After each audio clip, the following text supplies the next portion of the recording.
Porque algunas personas solo quieren escuchar y ser escuchadas. Llega Salvar una Vida, versión radio, un programa con contenido de interés social y dirigido a toda la familia, conducido por Juan Cruz y todo un staff de profesionales. De lunes a viernes, desde las 16 hasta las 18 horas, por La Deportiva, 1120 AM.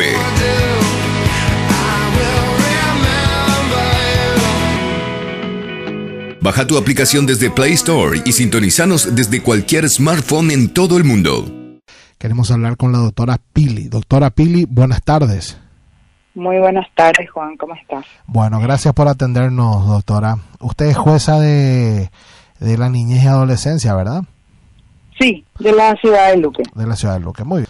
Bueno, es para todo el país, ¿verdad? No, por supuesto. Hábleme, por favor, sobre esta nueva ley que el Ejecutivo promulgó hoy. El Ejecutivo promulga ley que prohíbe castigo físico a niños y adolescentes. Hay una revolución por esta ley que se aprobó, porque supuestamente muchos no sé si la malentienden, que está totalmente prohibido la corrección, hasta las propias nalgadas, dice la gente, ¿verdad? Entonces, explíquenos usted, doctora, ¿qué implica esta ley?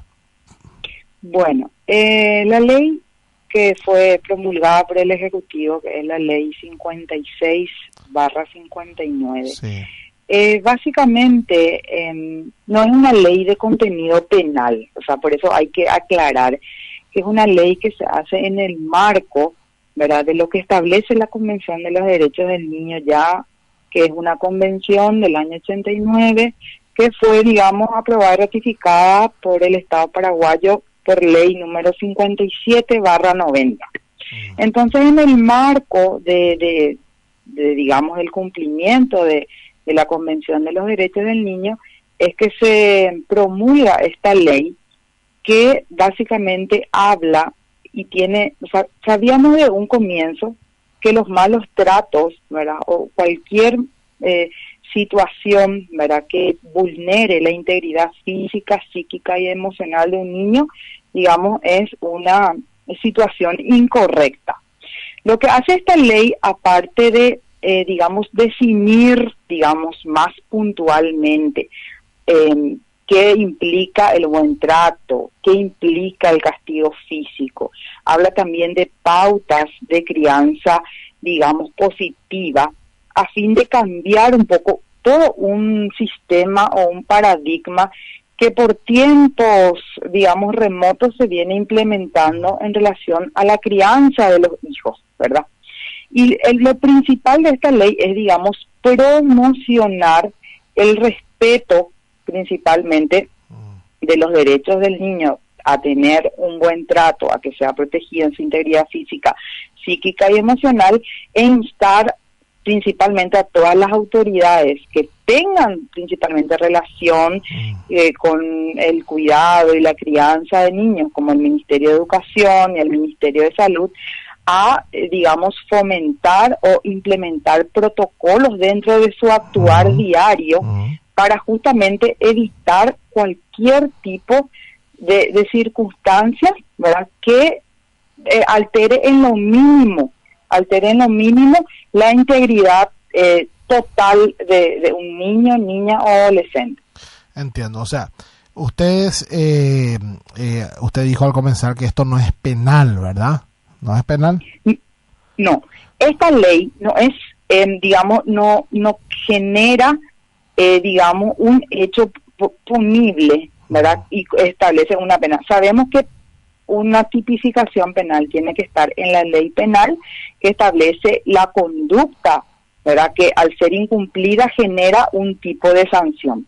Digamos más básicamente que esta ley define mejor o coadyuva a las autoridades penales a, digamos, circunscribir estos hechos dentro de lo que ya está tipificado, digamos, como maltrato a niños en el Código Penal. Entonces son más pautas de crianza y de que las instituciones ayuden a promocionar o sobre todo a instaurar tanto a los padres, ya sea también a los guardadores, dice acá, a los tutores, a los responsables de educación, cuidado, orientación o tratamiento de cualquier clase, de que deben tratar, digamos, con todo el respeto a los niños y que la crianza de esos niños tiene que ser, digamos, orientada dentro de un trato armónico, que no es necesario implementar la violencia en el grado mínimo para educar a los niños, que es lo que siempre se vino, digamos, desarrollando, básicamente que había que castigarlos como para que comprenda que cometió alguna situación, ¿verdad?, no acorde, ¿verdad?, que dentro también, obviamente, de su inocencia o su desconocimiento, un niño a veces genera, ¿verdad?, y que, o sea, que la educación de un niño sea orientada, digamos, con buen trato y no con ningún tipo de violencia. A eso lo que esta ley, digamos, conduce. Y sobre todo a principalmente reforzar lo que ya está estipulado, que es la actuación y la reacción inmediata de las autoridades involucradas al momento de tomar conocimiento de alguno de estos hechos. Muy bien, doctora, son tantos los mensajes, pero aquí hay una pregunta que le quiero hacer y sí, se la voy a dar directa. ¿Qué usted opina sobre este versículo que está en la Biblia? Dice la gente, Proverbios 29:15, la vara y la corrección dan sabiduría, mas el muchacho consentido avergonzará a su madre. Específicamente la gente se está manifestando por este tema, la vara y la corrección dan sabiduría. Sí, o sea que respetando, ¿verdad?, obviamente todas las cuestiones religiosas, el Estado principalmente se da una protección. El Estado paraguayo en principio es laico, digamos, o sea, y yo como representante del Estado paraguayo, a través de lo que establece el órgano constitucional o la Constitución Nacional, digamos que en principio me debo de ceñir a lo que establecen las leyes, ¿verdad?, dentro del Estado de Derecho. Entonces, hace mucho tiempo se va, digamos, instaurando una nueva forma o un nuevo método de educación.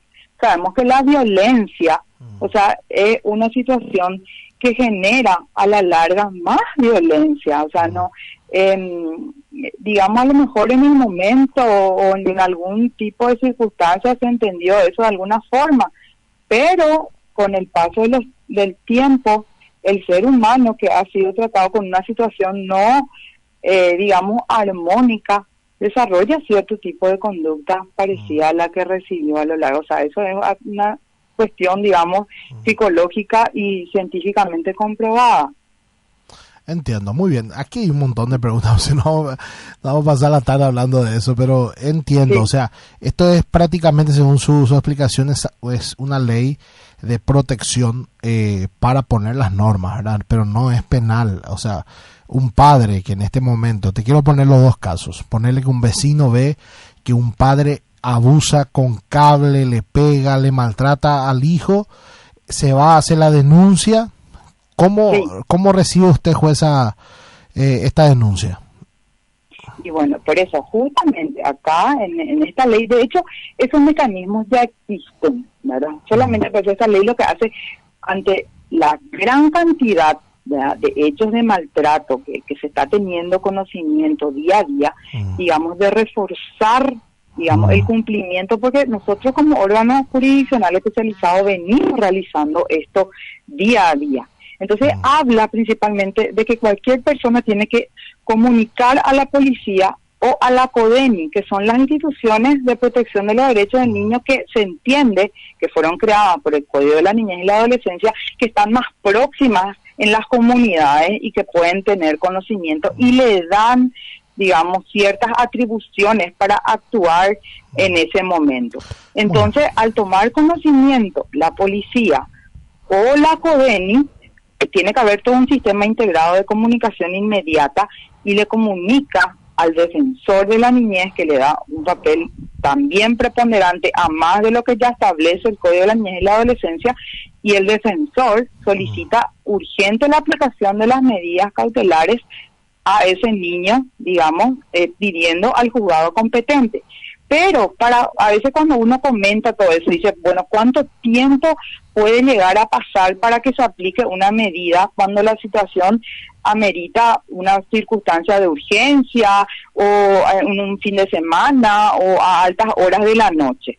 Entonces, con ese espíritu, luego ya el Código de la Niñez, ¿verdad?, en su artículo 34 y en las funciones de la CODENI, le habilita, digamos, a la CODENI a aplicar en ese momento alguna medida cautelar y después comunicar al defensor o al juzgado para ratificar. Entonces, ¿cómo funciona la situación? Hay un hecho, se toma conocimiento, se avisa a la policía o a la CODENI. Se entiende que la CODENI está más próxima a la casa de ese niño, se acerca y ya, digamos, la persona que corrobora la situación dice, está en peligro, bueno, le sacamos de la casa y le llevamos a la casa de la abuela, del tío, y darle los cuidados básicos.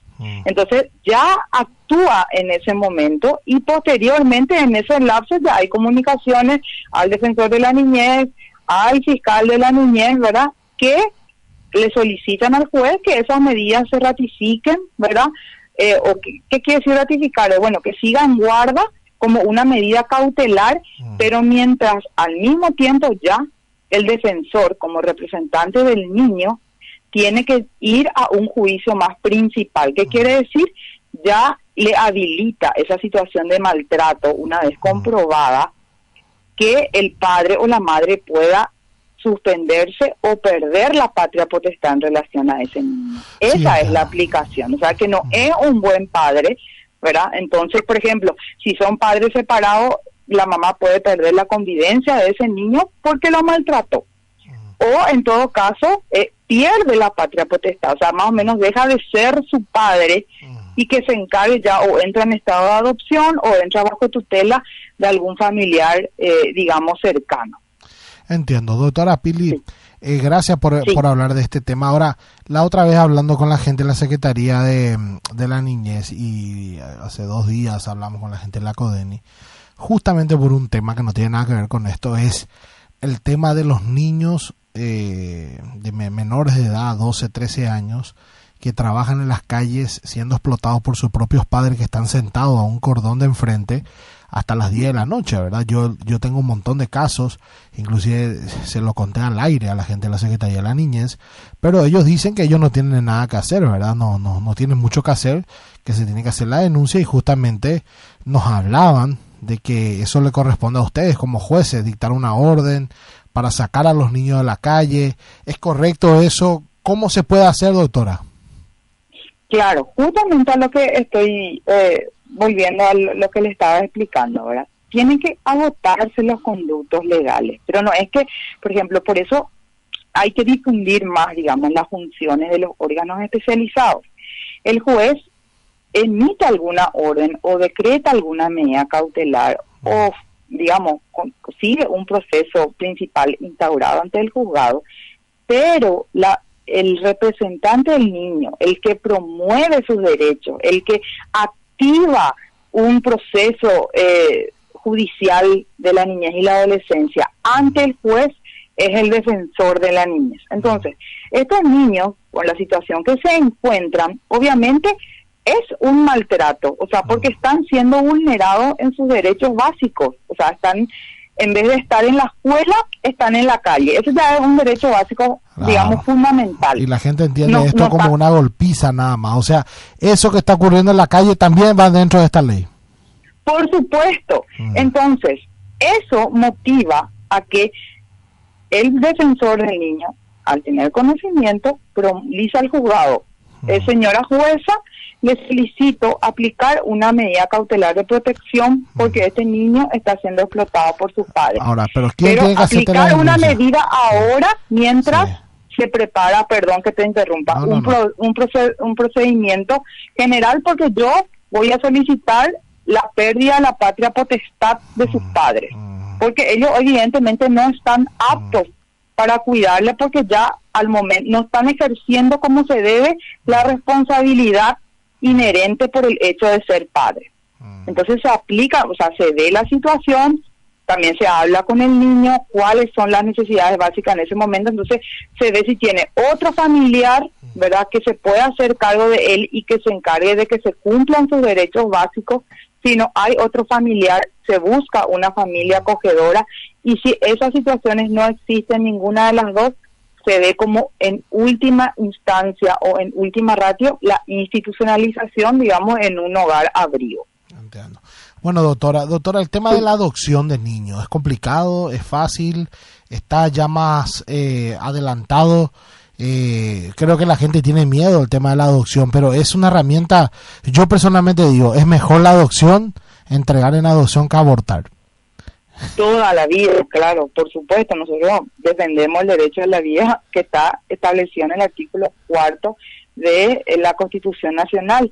Sí. Entonces, el procedimiento de adopción, si bien nuestra ley, digamos, tiene todavía muchas cuestiones que salvar previamente antes que un niño entre en estado de adopción. Es un proceso que, digamos, yo estoy a disposición de ustedes como para explicarle, porque sí, también no es complicado, pero tiene muchos pasos, ¿verdad? Sí, y a lo mejor requiere un poco más de tiempo. Le voy a llamar la próxima semana para hablar este tema del tema de adopción, porque me interesa con muchísimo. Con muchísimo gusto, porque implica varios procesos que hay que agotar, ¿verdad? Entonces me gustaría explicar con mayor amplitud para que la gente también conozca sin ningún problema. Totalmente. Doctora Pili, muchísimas gracias por la comunicación, creo que fue muy clara su explicación, y semana que viene le volvemos a llamar por el tema de adopción.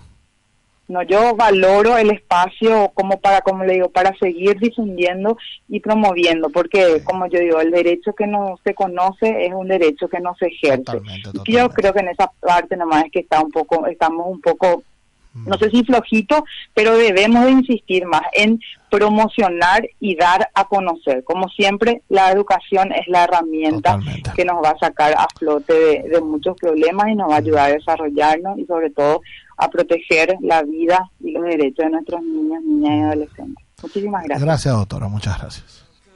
Muy bien, qué interesante entrevista con la doctora Pili, jueza de la niñez y adolescencia.